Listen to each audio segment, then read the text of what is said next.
खूंखार भेदिया रहता था और उससे जंगल के सभी जानवर बहुत डरते थे। भैया अब यहाँ पर खड़ा रहना ठीक नहीं है। क्यों? अब क्या हो गया यहाँ पर? हमको थोड़ी देर ही तो हुई है। अरे आपको नहीं पता, अब वो खूंखार भेदिया शिकार पर निकलने वाला है। अगर उसकी नजर हम पर पड़ गई तो यहीं पर चीर फाड़ कर खा जाएगा। और मैंने सुना है कि भेदिया शिकार को मारते नहीं हैं, उसको जिंदा ही खाने लग जाते हैं, जिससे शिकार को बहुत ज्यादा दर्द होता है। अरे हाँ, ये तुमने बहुत सही समय पर याद दिलाया। इससे पहले वो खूंखार भेदिया यहाँ पर आ जाए, उससे पहले यहाँ से कलटी मार लेते हैं। डंकी और डियर वहाँ से कलटी मार गए। कुछ देर बाद वहाँ से वो खूंखार भेदिया गुजरा।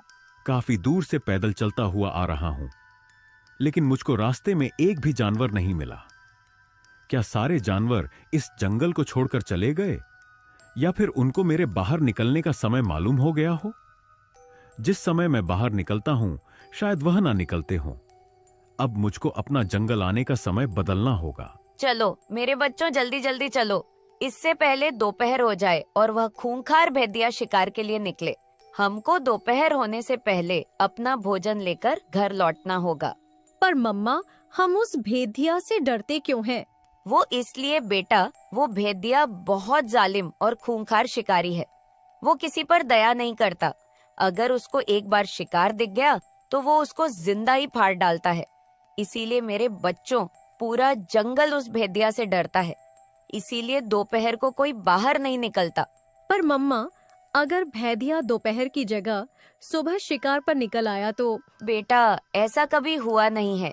अगर ऐसा होगा तो जंगल में बहुत बड़ा संकट आ जाएगा। पर मम्मा, संकट से लड़ने के लिए हमारे जंगल में राजा तो है ना, वो उस भेदिया का मुकाबला करेंगे। अरे बेटा, पूरे जंगल में ऐसा कोई नहीं है जो उस भेदिया से दुश्मनी ले सके। और रही बात हमारे राजा की, तो हमारे राजा भी उस भेदिया से थर थर कांपते हैं। चलो बेटा, अपना पेट तुम जल्दी जल्दी भर लो, फिर हम दोपहर होने से पहले घर चले जाएंगे। और भेदिया ने अपना समय बदल दिया। अब वो दोपहर की बजाय सुबह जाने लगा। अरे यह क्या? मुझे तो यहां पर किसी बकरी की गंध आ रही है, और ऐसा लग रहा है जैसे बकरी अपने परिवार के साथ में आई हो। अगर मेरी सूंघने की क्षमता सही निकलती है तो मुझको आज का भोजन मिल जाएगा। और उस बकरी की गंध लेते हुए वो भेदिया भी उसी ओर आ गया। तभी उसकी नजर बकरी के परिवार पर पड़ जाती है, जो जंगल से घर की ओर लौट रहा था। और भेदिया चुपचाप जाकर बकरी के एक बच्चे को शिकार बना लेता है। बकरी ने घर जाकर देखा तो उसका एक बच्चा उसके पास नहीं था। अरे, मेरा एक बच्चा कहाँ चला गया? कहीं ऐसा तो नहीं है वो जंगल में ही रह गया हो? मैंने तो अपने बच्चे पर ध्यान ही नहीं दिया। कहीं किसी शिकारी ने उसको शिकार न बना लिया हो। मुझको जल्दी जाना चाहिए। और बकरी ने जंगल में जाकर देखा तो खूंखार भेदिया उसके बच्चे को खा चुका था। हे भगवान, इस खूंखार भेदिया ने तो मेरे बच्चे को खा लिया। अगर मैंने इसको कुछ बोला तो यह मुझको भी फाड़कर खा जाएगा। एक काम करती हूँ, राजा के पास जाकर इसकी शिकायत करती हूँ। वो इसको अच्छा सबक सिखाएंगे। और बकरी सीधे राजा के पास चली गई। महाराज, मेरे साथ इंसाफ कीजिए, मुझे न्याय दीजिए महाराज। तुम्हारे साथ न्याय जरूर होगा। बताओ, किसने अन्याय किया है तुम्हारे साथ? महाराज, एक भेदिया ने मेरे बच्चे को मार दिया और वह उसका मांस खा रहा है। आप उसको इतनी भयानक सजा दो कि वह दोबारा किसी के बच्चे को अपना शिकार न बना सके। तुम चिंता मत करो, तुम्हारे साथ न्याय जरूर होगा। महामंत्री, तुम शीघ्र जाओ और उस भेदिया को हमारे दरबार में बुलाकर लाओ। क्यों बे भेदिया, तूने बकरी के बच्चे को अपना शिकार बनाया? क्यों बे मंत्री, इतना क्यों गला फाड़ रहा है तू? मैंने कौन से तेरे बच्चे को शिकार बनाया है?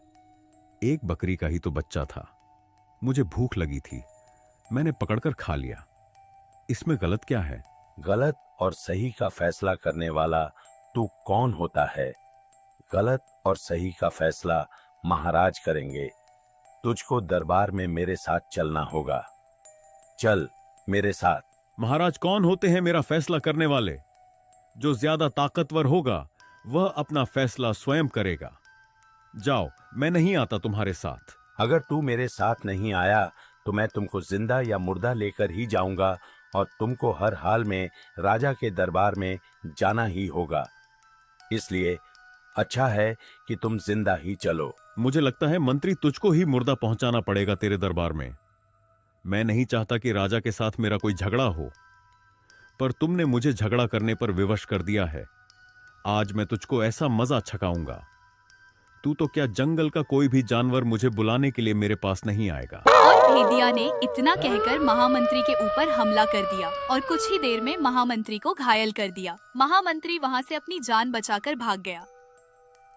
महाराज, वो भेदिया सच में बहुत खूंखार है। उसने मेरे साथ आने से मना कर दिया और जब मैंने उसको जबरदस्ती लाने की कोशिश की तो उसने मुझको बहुत बुरे तरीके से घायल कर दिया और मैं बड़ी मुश्किल से अपनी जान बचाकर आया हूं। मुझे नहीं लगता जंगल का कोई भी जानवर उसको पकड़कर आपके पास ला पाएगा। कोई बात नहीं है महामंत्री, हम स्वयं जाएंगे उसके पास और उसको सजा भी देंगे। मेरी बात मानो महाराज, आप अकेले मत जाओ। आप अपनी सहायता के लिए किसी ताकतवर जानवर को ले जाओ। वो भेदिया सच में बहुत खूंखार है, कहीं वह आपके ऊपर भी हमला ना कर दे। हम जंगल के राजा हैं और हमसे ताकतवर जंगल में कोई दूसरा प्राणी नहीं है। हम उस भेदिया को अच्छा सबक सिखाएंगे और उसको कड़ी से कड़ी सजा देंगे। बस तुम हमारा इंतजार करो यहीं पर। और जंगल का राजा भेदिया के पास पहुंचा। भेदिया सोया हुआ था। यह भेदिया तो सोया हुआ है, इसको जगाना होगा क्योंकि हम सोते हुए को सजा नहीं दे सकते। अरे ओ भेदिया, अपनी जान की सलामती चाहता है तो सीधी तरह से हमारे राज दरबार में चल, वरना हम तुझको यहां से घसीट कर लेकर जाएंगे। मेरे पास आकर और मुझको ही धमकी दे रहे हो। तुमको अपनी जान की परवाह नहीं है क्या शेर सिंह? तुमको क्या लगा मैं सोया हुआ हूं?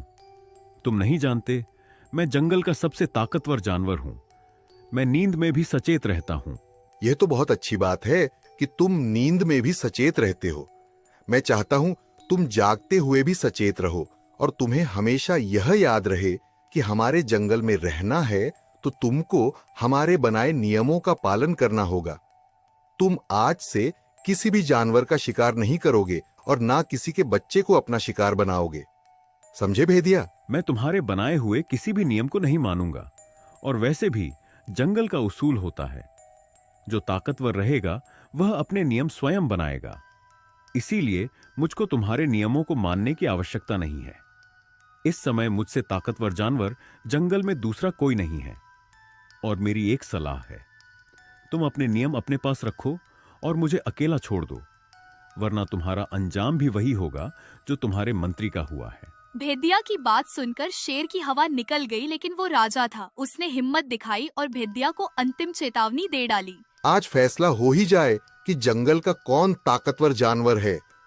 अगर तू आज मेरे साथ नहीं गया तो मैं तुझको मार डालूंगा और तुझको जिंदा या मुर्दा अपने दरबार में अवश्य लेकर जाऊंगा।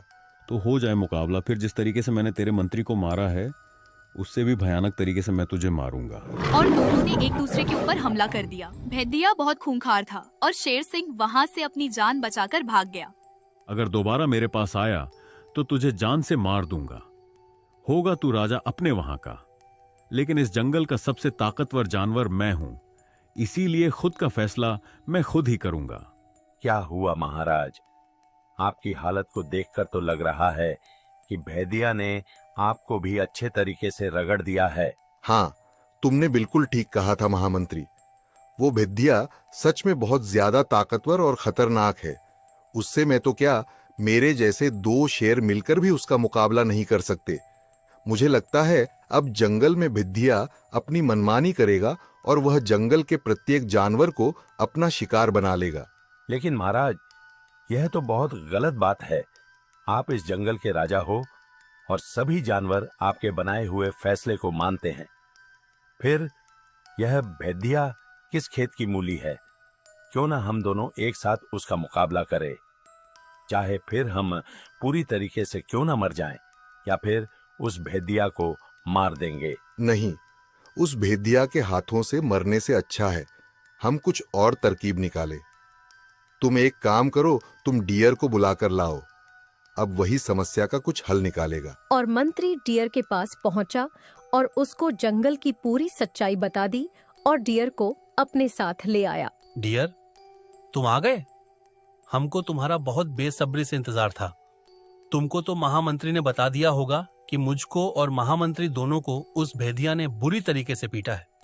अगर हम भागकर नहीं आते तो वह हमको मार देता। हाँ, मुझे महामंत्री ने सब कुछ बता दिया है।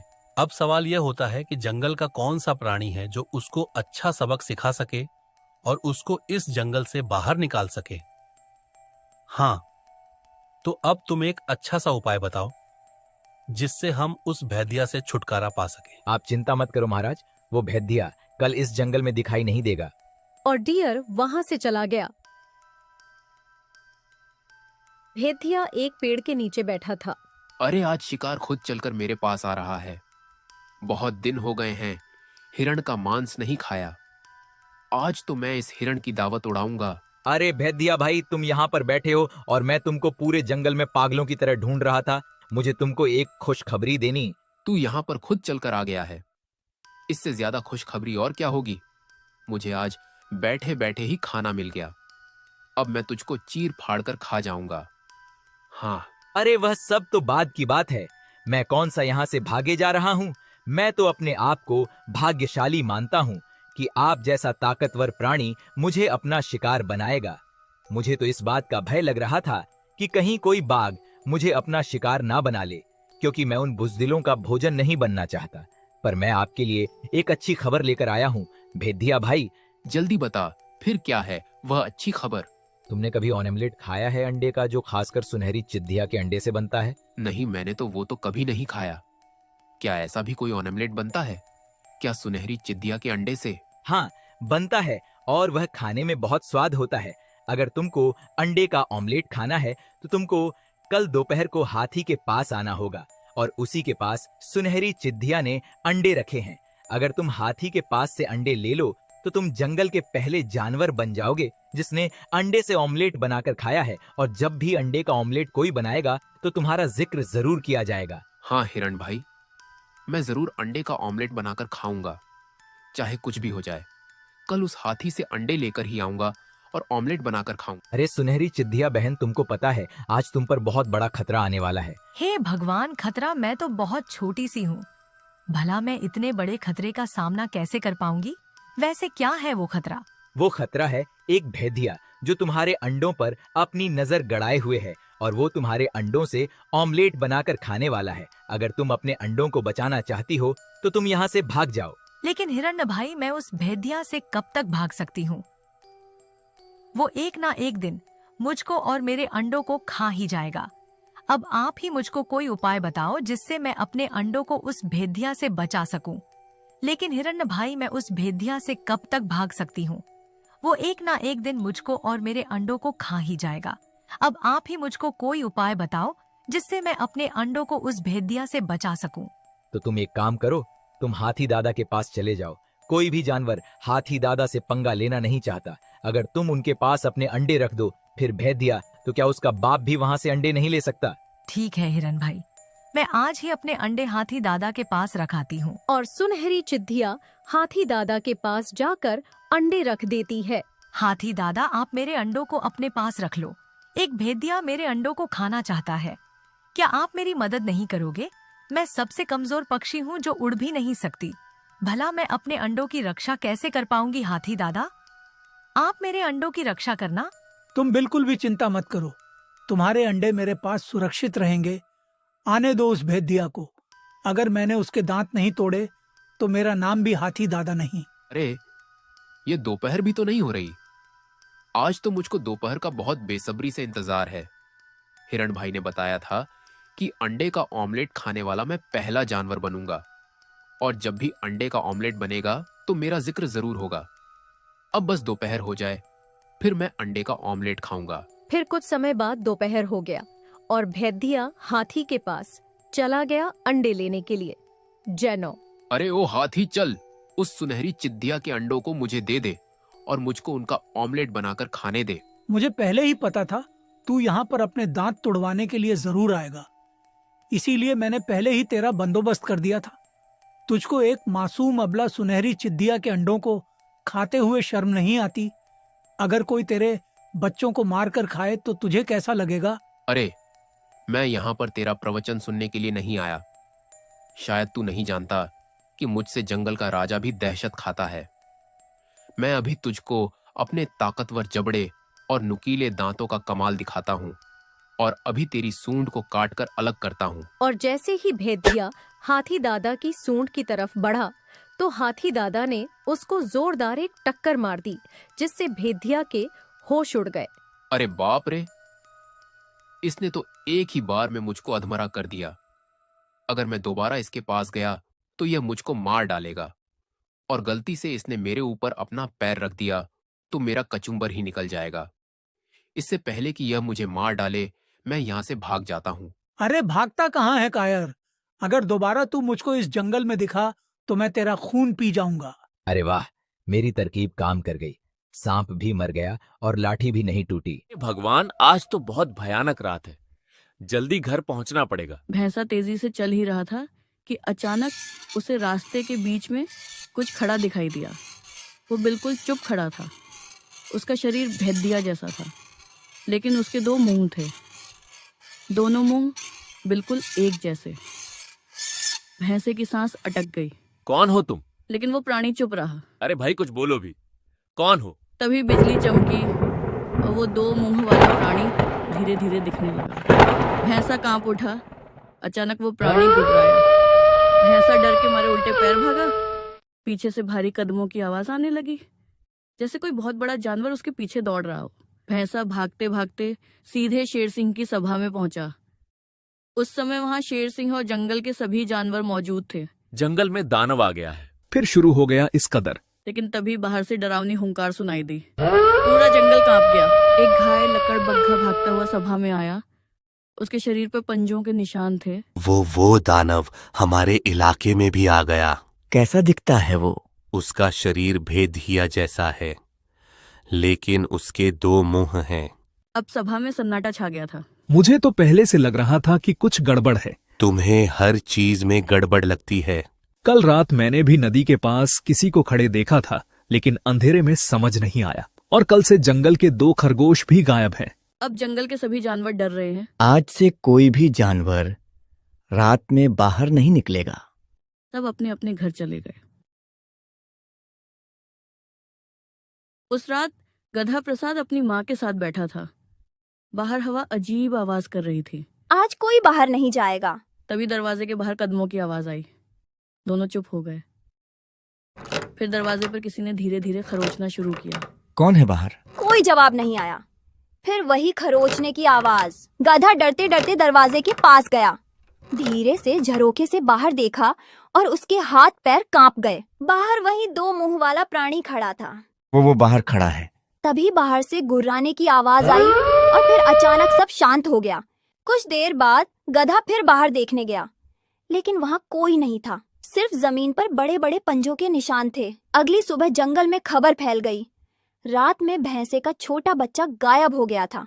मेरा बच्चा उसे कौन ले गया? कोई मेरे बच्चे को वापस ला दो। शेर सिंह समझ गया मामला बहुत खतरनाक हो चुका है।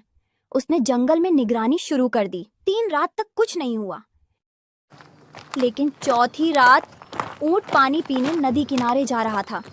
वो जल्दी जल्दी जा ही रहा था कि अचानक उसे लगा कोई पीछे खड़ा है। ऊंट पीछे मुड़ा। वही दानव उसके पीछे खड़ा था, इतना पास कि उसकी सांस ऊंट के चेहरे पर लग रही थी। तुझे क्या चाहिए? दोनों मुंह एक साथ खुले, लेकिन आवाज सिर्फ एक आई, भूख। ऊंट चीखा और भागा। दानव भी उसके पीछे दौड़ा। ऊंट जान बचाकर भागते भागते एक गुफा में घुस गया। गुफा पहले से खुली हुई थी। अंदर बहुत अंधेरा था। ऊंट जल्दी जल्दी अंदर चला गया, लेकिन तभी उसे अंदर किसी के सांस लेने की आवाज सुनाई दी।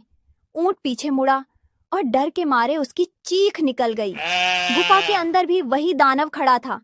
ऊंट समझ गया वो बाहर वाला नहीं था, ये दूसरा था। ऊंट बेहोश हो गया। सुबह ऊंट जंगल वापस आया। उसकी हालत खराब थी। उसने सबको पूरी बात बताई। क्या मतलब? ऐसे 2 दानव हैं? नहीं हो सकता है, वो बहुत तेज भागता हो। मुझे तो ये जंगल ठीक नहीं लग रहा। हमें यहाँ से चले जाना चाहिए। लेकिन शेर सिंह चुप था। वो कुछ सोच रहा था। उसी शाम एक छोटा चूहा भागता हुआ सभा में आया। शेर सिंह, मैंने पुराने खंडहर के पास किसी को देखा है। सभा में फिर डर फैल गया। शेर सिंह तुरंत हाथी, भालू और लोमड़ी को लेकर पुराने खंडहर की तरफ गया। वहां चारों तरफ टूटी दीवारें थीं। हवा से अजीब आवाजें निकल रही थीं। अचानक हाथी रुक गया। वो देखो, दूर अंधेरे में कोई खड़ा था, लंबा शरीर, 2 मुंह और बिल्कुल स्थिर। शेर सिंह धीरे धीरे आगे बढ़ा, लेकिन तभी दानव अचानक अंधेरे में कहीं भाग गया। ये इंसान नहीं हो सकता। लोमड़ी जमीन देखने लगी। उसे बड़े बड़े पंजों के निशान मिले, लेकिन तभी उसे छोटे पंजों के निशान भी दिखाई दिए। रुको, ये क्या है? शेर सिंह नीचे झुका। वो छोटे खरगोश के पंजों के निशान थे और वही निशान दानव के पास जाकर खत्म हो रहे थे। अब सब और उलझ गए। तभी पीछे झाड़ियों में आवाज हुई। सब मुड़े। एक छोटा खरगोश बाहर आया। महाराज, मैंने उसे देखा है। क्या देखा? वह दानव खरगोशों को नहीं खाता है। सब चौंक गए। क्या मतलब? कल रात उसने मुझे देखा था, लेकिन उसने मुझे कुछ भी नहीं किया और वहां से चला गया। अब शेर सिंह के मन में शक होने लगा। अगर वह सचमुच खूंखार दानव होता तो खरगोश को क्यों छोड़ता? लेकिन शेर सिंह नहीं माना। वो जंगल के सबसे पुराने हिस्से में पहुंचा। चारों तरफ अंधेरा था। अचानक उसे सामने कोई खड़ा दिखाई दिया। वही दानव। इस बार वो भागा नहीं। शेर सिंह धीरे धीरे उसके पास गया। दानव चुप खड़ा रहा। तू कौन है? कुछ देर तक चुप्पी रही। फिर अचानक दोनों मुंह एक साथ हिले, लेकिन आवाज सिर्फ एक आई। मैं अकेला हूँ। शेर सिंह हैरान रह गया। सब मुझसे डरते हैं। जब मैं छोटा था, सब मुझे राक्षस कहते थे, क्योंकि मेरे 2 मुंह थे। सबने मुझे जंगल से निकाल दिया। मैं कई साल अकेला रहा, अंधेरी गुफाओं में। जब भी किसी के पास गया, सब डर कर भाग गए। अब शेर सिंह समझ गया, यह कोई राक्षस नहीं था। यह एक अजीब पैदा हुआ जानवर था, जो सालों से अकेला जंगल में रह रहा था। अब शेर सिंह समझ चुका था, दानव सिर्फ खुद को बचा रहा था। वह बिना वजह किसी को नुकसान नहीं पहुंचा रहा था। मैं किसी को मारना नहीं चाहता, लेकिन सब मुझे मारना चाहते हैं। मैं सिर्फ खाना ढूंढता हूं और छुप जाता हूं, लेकिन जब कोई मुझ पर हमला करता है तो मुझे डर लगता है। अगर मैं तुम्हें जंगल में रहने दूं, तो क्या तुम किसी पर हमला नहीं करोगे? दानव कुछ देर चुप रहा, फिर धीरे से सिर हिलाया।